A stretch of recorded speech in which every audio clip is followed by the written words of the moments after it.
Hi, everyone.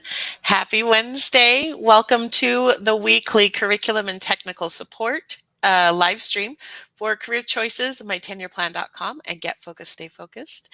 May the 4th be with you, everyone. Yes. This is a really big holiday for me and for a lot of people at our office, actually. Yes. So, may the 4th be with you all. So, the 3 reasons you're going to want to stay till the end today, we are going to take a quick look at our Spanish edition. We're going to take a look at the just a small piece of the summary page, and we're going to get some ideas from mentor teacher David Ferris. Don't forget to, if you're watching, say hi, introduce yourself, tell us where you're from. If you are watching the replay, please also let us know that you popped in. We'd love to know that you were here. And we already have a comment. Thank you, Rachel. So, yes, I'm a huge Star Wars fan, have been since I was very, very, very little. But we are going to go ahead and get started with our news minute. We've got a lot of really good stuff today. Brianne, would you like to get started while I pull up the correct screen? Absolutely. So this week in our newsletter, we have a bit about our Spanish edition. We have developed a Spanish edition of Career Choices so that the student can read through it in their own language. We also have it, we have the workbook in English so that as they're going through, they can kind of read and understand it in Spanish, and then they can transfer it into the workbook in English, and sort of the language. It kind of helps with the ESL, I think is the what I was looking for. So in our newsletter this week, Brenda Carr talks about her program and how they use the Spanish edition. So if you subscribe to our newsletter, please check it out. If you don't, we will put the link in the chat at the end of this live stream. Yes, make sure that you are subscribed because a lot of really good material. So, our resource of the week this week is talking about the challenges that college bound students are facing after the pandemic. And Brian and I tossed this around quite a bit because it's a really long article. Yeah. And it's a lot. It's a heavy article because it's talking in detail all of the different things that are challenging for students. But it really it follows the story. It starts and ends with this girl who was really good at math in high school, and then throughout the pandemic she has had all of these challenges. And it really comes down to the fact that all of the college standards and prerequisites and everything are still the pre-pandemic, right? And these students are dealing with post-pandemic issues, and most of them have lost at least a year of education, if not two. And if not education, the specific study skills that are required in a more traditional college environment. Right, absolutely. I mean, we've seen students absolutely thrive throughout this pandemic, some of them, but a lot of them are more in the survival mode. So how to get them out of that and transition into a more thriving method and get them back to a traditional mindset is super challenging. Yeah, I agree. Totally. But a huge aspect of that is this course, right? So you've got you help students understand what their goals are, what they want from life, and then what is required to get it. That's a huge aspect of the course, is how do I get it? So helping students understand that the colleges are still requiring pre-pandemic requirements for a large majority of them. Yeah. Yeah. Well, and I feel like the curriculum kind of gets them reinvigorated, kind of, Mhm. I mean, this is all about them. So Mhm. they get to find out about themselves, and then they can have the tools and the excitement to kind of carry it through and push on through that schooling that maybe they're, still trying to catch up from 2020 and 2021. Yeah, I could not agree more with that statement because this allows the students to take all of that pandemic stuff and make sense out of it. Right, The world is so different, but this process is the same.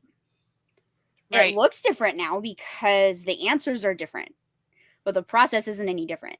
Yeah, yeah, So, yeah. So the really good read. It is a little bit long, but it is a fabulous read.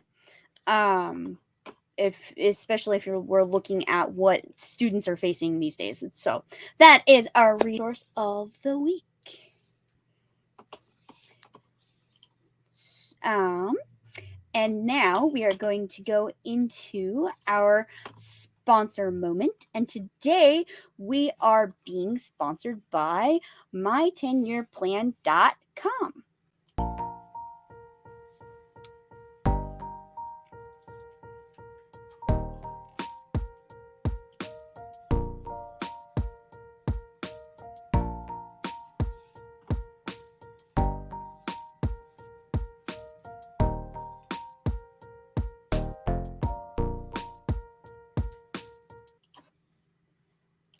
All right. So, if you have any questions about that, let us know. We're more than happy to talk to you about it.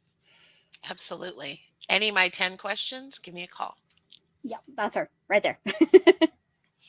So, today I am really excited about this topic. We were trying to figure out what to do, um, and Brianne actually had this idea. She's like, we're getting toward the end of the year, and so we should talk about finalizing the 10-year plan. I was like, that is brilliant. So we are going to be discussing chapter 12 or chapter 15, depending on which textbook you use, but I will be using the language from our career choices textbook today. But for those of you who use our career choices and changes textbook, which Brianne is going to pull for me right now, thank you. For those of you who use this one, we are discussing chapter 15. So, chapter 12, chapter Chapter 15. 15. If you are using career choices and changes online, this is also chapter 15. Okay. So, now that we have that down, this activity that we're talking about today specifically is the creating a 10-year plan. So originally, when we tell people we want ninth graders, sometimes eighth graders use this curriculum, or even 12th graders in some cases, Mhm. you tell me that you're going to have a 14 to 17-year-old create a 10-year life plan. People look at you like you're nuts, right? um, I mean, because most adults would be hard pressed to do that. So to say this activity looks at four different aspects of a student's life and asks them to picture 10 years sequentially and what those aspects are going to look like in those 10 years and what goals they need to set to be able to, in each year, to be able to get to that 10-year goal. Okay. That sounds quite lofty, It does, but they've but already done so much work to build on that. exactly. So, the four things that this activity looks at is your education and training, which at this point, the students have already completed their 10-year education plan. They've already done that in detail. So this is a less detailed version of that, but it's talking specifically about the education and training. Talks about living arrangements. Where do you want to live? How are you going to live during these 10 years? So it makes students think, okay, it's great that you want in 10 years, you want XYZ, but if you have to live in a one bedroom apartment until you're 35 to get it, that may not be an ideal lifestyle for you, especially if you want to have kids during that time period. Right. So it talks about living arrangements. How are you going to live throughout these 10 years? And then employment, what does that look like? Because that is a massive part of a career plan, and then finances, which may sound similar to living arrangements, but what sort of lifestyle do you want to live now? What sort of lifestyle do you want to be living next year? Again, if you're having to live in a 1-bedroom apartment with rice and beans to be able to get to your 10-year plan, you need to be okay with that. Right. And if you're not okay with that, what do you need to be able to not live that way? So, for me, this activity really brings everything in, right? So, Brianne is going to talk to us about how my10yearplan.com makes that super simple. Okay. So, Brooke is going to pull up a little clip of the summary page. So, when you pull up the summary page, it kind of gives you the summary of everything that you've completed. The different activities feed into it. So, when your student does the education plan, they've got that all written down there. So, as we come to the end of the year, they're going to be filling out this last activity. And Brooke, can you remind me what the activity is called? Because Yes, it's create. Oh, now I don't have it right on the tip of I my tongue. I It had is. it I want to make until sure I I get looked the away. exact words right. Your action plan for the next 10 years. Okay. So, as the students are filling out their action plan for the next 10 years, it goes through and asks them all of these types of things. Most of these things are activities that they have already completed that have fed into the summary page. So when your students get to this part of the activity, they can pull up their summary page and compare and use it to kind of copy and paste, right? Okay, so year one, I'm still in high school. I'm living with my parents. Um, I'm taking advanced biology classes because I want to do this. Year two, I start taking maybe um, concurrent enrollment classes, taking, classes at the college while I'm in high school so that I can start moving this way, that type of thing. So they can copy and paste all of that into this activity. And then once that is done, that will flow into the summary page also. So that by the time the summary is complete, they can see, these are all of my um, these are all of my things, here's who I am, here's what I want, and here's everything that it's going to take for me to get that. And here is 10 full years laid out of how I'm going to achieve that. Granted, we don't expect a ninth grader to keep to that plan, right? This is teaching a decision-making process. It's teaching planning. It's teaching all of that stuff. So yes, we do encourage kids to go back in years after that and look over it and make sure that's still what they want to do. But this gives them the tools to then say, this is exactly what I want and how I think I can achieve it. Yeah, and that is so important because the students have been doing work on this activity the entire school year. So to be able to take it and copy and paste it, and they have to adjust it a little bit for the specific questions, but the information is already there. They've Right. already done the work. Most of these questions have upwards of 10 activities that contribute to it. Yes, absolutely. We're not asking them to walk into a classroom and on day one come up with a 10-year plan. It's not that. They have gone through this whole process, and by the time they're done, they just have to take that information and fill it into a chart basically. But not just take that information and fill it into a chart. They really do need to sit and consider it. Mm-hmm. What do I want my life to look at like? If I'm, going to college X and it costs me this much a year, am I going to be able to afford to live in an apartment with roommates, or do I have to live in my parents' basement until I have finished that? Exactly. Yeah, and something that you said really hit me. They need to think about it. And this is for me kind of the crux of this specific activity because like we said, a lot of this is already built out. Right. But this specific activity asks them to look year by year Yes. and really think about, if this is the choice you make, which it doesn't have to be, but if this is the choice you make, what does this look like? Yes. Absolutely. Absolutely. Brooke, we have a comment from Rachel. Would you mind Ooh, popping that up? yes. All right. So she says she loves to use the activity to discuss A to G requirements versus high school graduation requirements. Ooh, She asks students to list their possible class schedules for each year of high school so they can have great conversations with the counselors. That's fantastic, love Rachel. this. Yeah. Love this. And this, I mean, there's so many applications for this for students right now. Hmm. How big of a difference does it make for students to know what their possible class schedules could be when they're a senior as a freshman? Right. Because then Absolutely. they can get those classes. Yeah. I mean, I have my own children that come to me at, the springtime every year, and it's like, I got this list of classes. I got to sign up for something. I think this one looks fun. It's, That's how but the majority of people do it. yeah. So, Rachel, that is fantastic. Yeah, I love that. So one of the helps we have for this course is we just got another comment from one of our other fabulous educators we've worked with, Margot. Hi, Thank you.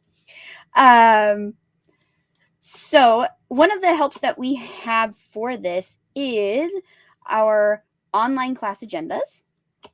And I'm going to go ahead and pull that up really quickly. So the online class agendas are going to show chapter 15. Okay. So for this, there is an overview of all of chapter 15. And there's a video in that overview that I am a huge fan of because it talks about taking the 10-year plan summary page and how to grade it. And I'm talking nuts and bolts detailed to walking you through it very slowly so that you can follow each step. If you have any questions on how to use and grade the 10-year plan summary page, go to the online class agendas, find that video. It is called, let me get the exact title, grading students 10-year plan summary pages. It's less than 5 minutes. It's very in-depth. And if that's not in-depth enough for you, Tanya Eason is also doing a series of webinars on the exact same topic. So, if you have missed those, I believe we have the recordings available. But that's one of the things that I highly recommend in this section. Now, further on down in the online class agenda, we have another video called Your 10-Year Plan, You Got This. And it is also less than 5 minutes. And I love it because it is geared to students and it talks about intentional decision making and why, like Brianne's example of, in the spring, oh, this looks fun, why that's fine. The majority of people do it. Like, there's nothing necessarily wrong with it, but how much more effective could you be if you had a long-term plan and made decisions that way?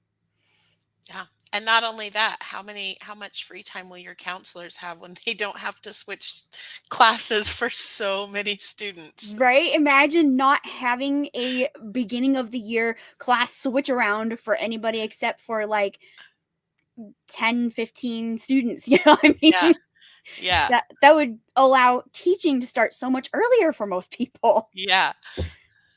So yeah, I mean the implications are endless. And yes, thank you. Having that plan is so important and it helps everybody. Thank you for bringing counselors in because I don't think I talk about that enough. But really, this course makes things so much easier for counselors. Yeah. It's especially my tenureplan.com. Yeah. Maybe that's why you think about it more than I do. It's because I'm privy to the reports and things that can be run. Exactly. So the next resource I want to talk about is the instructor's guide.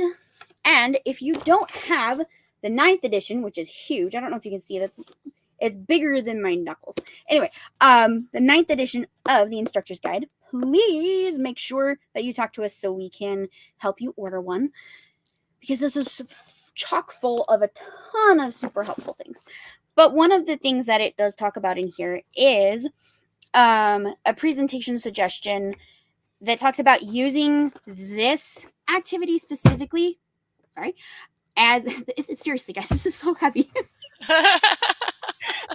This activity specifically as a class final. And there's a whole section in here that talks about making it a class final.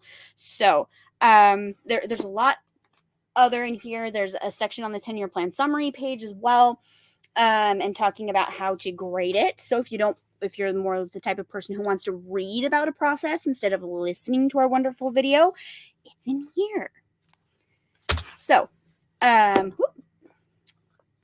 going to put this thing away before I end up breaking something with it, because it is huge, but it's because it's full of amazing stuff.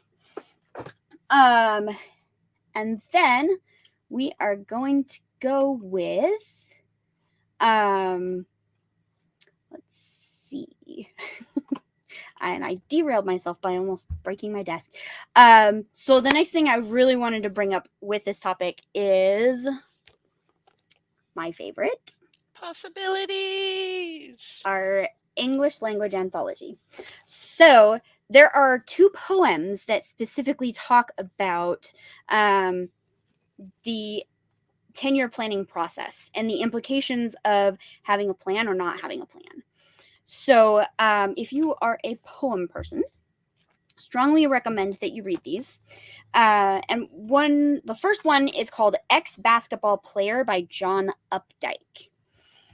And it walks through the life of somebody who essentially peaks in high school and then has no real goals after that and settles into a job that he doesn't like and doesn't really interact with people. Even people from high school, because those were his glory days, and he doesn't really he lives in it, but he doesn't want to be reminded of it. And so it really emphasizes the importance of having a plan so that you end up with a life that you desire. So it's not necessarily about it, because it talks about how he ends up changing oil and whatever, which is a really good job, by the way. If you want it. Right. But he ends up being stuck somewhere he doesn't want to be, and because he didn't have a plan, he never learned a trade.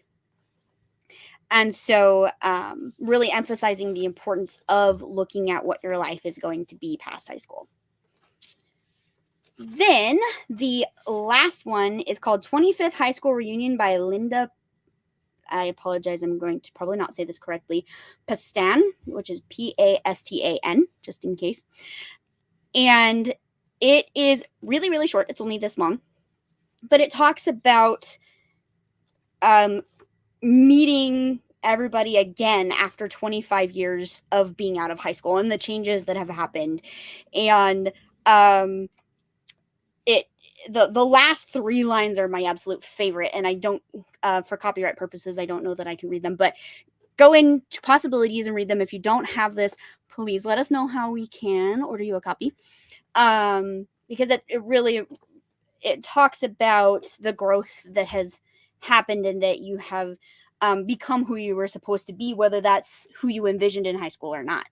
Right. You have become the person that you are now, 25 years after high school. Which I don't think either one of us have hit that yet, right? Let's see, what's this year? I think this year's 22 for me. Nice. And I didn't graduate high school, so I don't know. But I think I'm about 13 years out of graduating college. The first time. No, I don't know. Anyway, homeschool makes things weird.